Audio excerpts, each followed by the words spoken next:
नमस्कार, माली समाचार हिंदी में आपका स्वागत है। मैं दिनेश माली। आज हम बात करने वाले हैं दुनिया का सबसे खतरनाक आतंकवादी एलटीटीई चीफ प्रभाकरण के बारे में।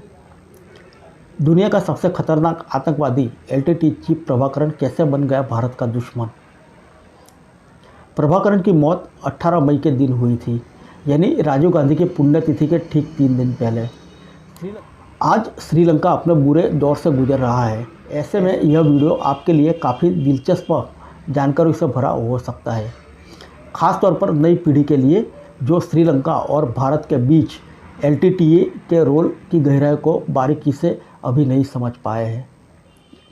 बहुतों के लिए ये बात चौंकाने वाली हो सकती है कि इंदिरा गांधी का भी श्रीलंका के उग्रवादी संगठन एलटीटीई से कुछ लेना देना हो सकता है।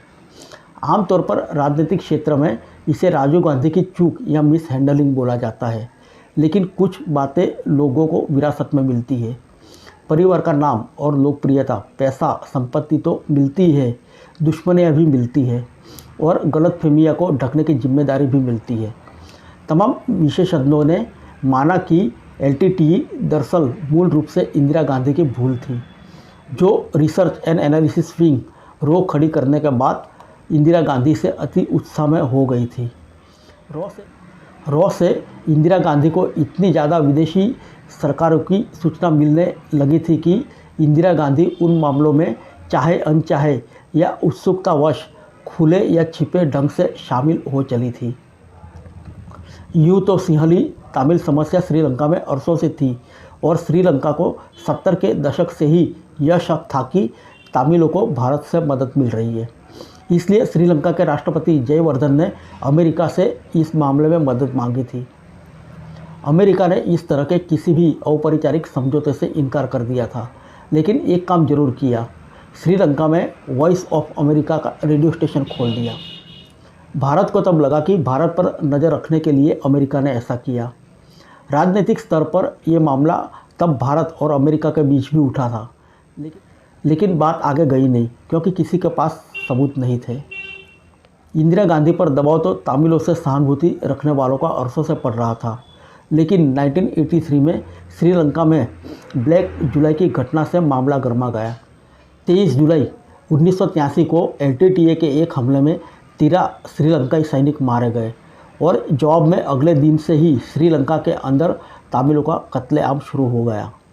माना जाता है कि 400 से 3000 के करीब लोग मारे गए थे। 1.5 लाख लोगों को अपने घर छोड़ने पड़े और करीब 8000 घरों को और 5000 दुकानों को आग के हवाले कर दिया गया था। दुनिया भर के तमिलों का दबाव भारत सरकार पर पड़ने लगा। 28 जुलाई को इंदिरा गांधी ने जयवर्धन को फ़ोन किया और कहा कि उनके विशेष दूत के रूप में विदेश मंत्री पीवी नरसिम्हा राव को आने की इजाज़त दी जाए। जयवर्धन ने हामी भरी और उसी शाम नरसिम्हा राव वहाँ पहुँच चुके। लेकिन दुनिया भर के कई पत्रकार विशेषज्ञों का मानना है कि इंदिरा गांधी ने केवल राजनीतिक तौर पर ही विरोध नहीं जताया, बल्कि इस मुद्दे को वह श्रीलंका का घरेलू मुद्दा ना समझकर बांग्लादेश की तरह ही अपने लिए एक मिशन के तौर पर ले चुकी थी। उन्होंने रामनाथ काव को कहकर फिर से रो को उसी तरह ट्रेनिंग कैंप के काम में लगाया, जिस तरह बांग्लादेश के मामले में किया था। दरअसल इंदिरा गांधी अपने सलाहकारों की इन बात में आ चुकी थी कि अगर भारतीय मूल के तमिलों के साथ कुछ गलत होता है तो दुनिया भर में जो मजबूत छवि इंदिरा गांधी की बन चुकी है उसको क्षति पहुंचती है। इंदिरा गांधी का मजाक भी उड़ता है। 2014 में नेशनल आर्काइव्स लंदन के नियम के तहत 30 साल पुराने कुछ रिकॉर्ड को जब डिस्क्वालीफाई किया गया तो उससे एक नया खुलासा हुआ।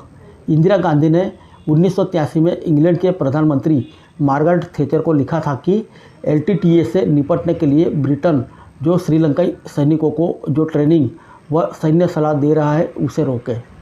जयराम रमेश ने अपनी किताब इंदिरा गांधी ए लाइफ इन नेचर में जयवर्धन को इंदिरा गांधी के 9 जून 1984 के एक पत्र का उल्लेख किया है, जिसमें उन्होंने एलटीटीई से राजनीतिक समझौतों में मदद को लिखा था। उन दिनों ब्रिटेन की स्पेशल एयर सर्विस श्रीलंकाई सैनिकों को ट्रेनिंग दे रही थी। मार्गरेट थैचर से इंदिरा गांधी के ठीक रिश्ते थे, तभी तो उनकी एक टीम ने ऑपरेशन ब्लू स्टार से पहले किए जा रहे ऑपरेशन सनडाउन के लिए भी भारतीय कमांडोज को ट्रेनिंग दी थी। इसका खुलासा भी तब हुआ था जब लंदन में 30 साल पहले के कुछ डॉक्यूमेंट सार्वजनिक किए गए। प्रभाकरन के बाद एलटीटीई के चीफ बने कुमारन पद्मनाथन ने मीडिया ग्रुप के वीके शशि कुमार के साथ एक इंटरव्यू में खुलासा किया था कि कैसे इंदिरा गांधी ने पहले श्रीलंका सरकार के साथ शांति की बातचीत शुरू की। दोनों पक्षों को भूटान के थिम्बू में बातचीत के लिए बुलाया, जो कामयाब नहीं हुई। दूसरी तरफ उग्रवादी गुटों के सक्रिय होने पर उनको रॉ के जरिए ट्रेनिंग व मदद देनी शुरू कर दी। भारत सरकार की एजेंसी रॉ की मदद से तमिलनाडु में एलटीटीई लड़ाकों के लिए ट्रेनिंग कैंप स्थापित करने का दावा कुमारन ने भी किया था। तमिलनाडु के सीएम एमजीआर उन दिनों शिप में कंटेनर के जरिए शिप खरीदने के लिए पैसा भेजा करते थे। कुमारन के मुताबिक इस ट्रेनिंग कैंप के जरिए एलटीटीई को बढ़ावा देकर श्रीलंका सरकार पर दबाव बनाकर समझौता करना चाहती थी, लेकिन उन्हें पता था कि एक दिन यही चूक उनको इतनी भारी पड़ेगी कि उनके बेटे की जान ले लेंगी। सबसे ज़्यादा सवाल उठा इस बात पर कि इंदिरा सरकार ने प्रभाकरन को गुप्त ट्रांसमिटिंग स्टेशन सेटअप करने की इजाज़त दी थी, जिससे प्रभाकरन उत्तरी श्रीलंका के जंगलों में छुपे एलटीटीई के उग्रवादियों को लगातार संदेश भेज सकता था। भारतीय सीमा से विदेशी धरती पर किसी भी तरह की प्रसारण किसी भी राष्ट्रीय या अंतर्राष्ट्रीय कानून के तहत मान्य नहीं था। इस ट्रांसमिशन स्टेशन को स्थापित करने का पूरा खर्च इंदिरा सरकार ने वहन किया था। तमिलनाडु की दोनों पार्टियां इस वक्त इंदिरा गांधी का विरोध करने की स्थिति में नहीं थी। मसला तमिल हितों से जुड़ा हुआ था, लेकिन सोचिए जिस एलटीटीई पर पूरा भारत सरकार का हाथ हो, उसके हौसले श्रीलंका में कितने बुलंद हुए होंगे। तमाम राजनीतिक हत्याएं एलटीटीई ने उस दिनों में की, लेकिन इंदिरा गांधी जो भी कुछ करने गई थी उसे पूरा नहीं कर पाई। पंजाब के मामले में उलझी, ब्लू स्टार ऑपरेशन हुआ और उसके बाद उनकी हत्या कर दी गई। अब एलटीटीई से निपटने की सारी जिम्मेदारी राजीव गांधी के जिम्मे आ गई। राजीव गांधी ने दरअसल इंदिरा गांधी का वही काम पूरा किया।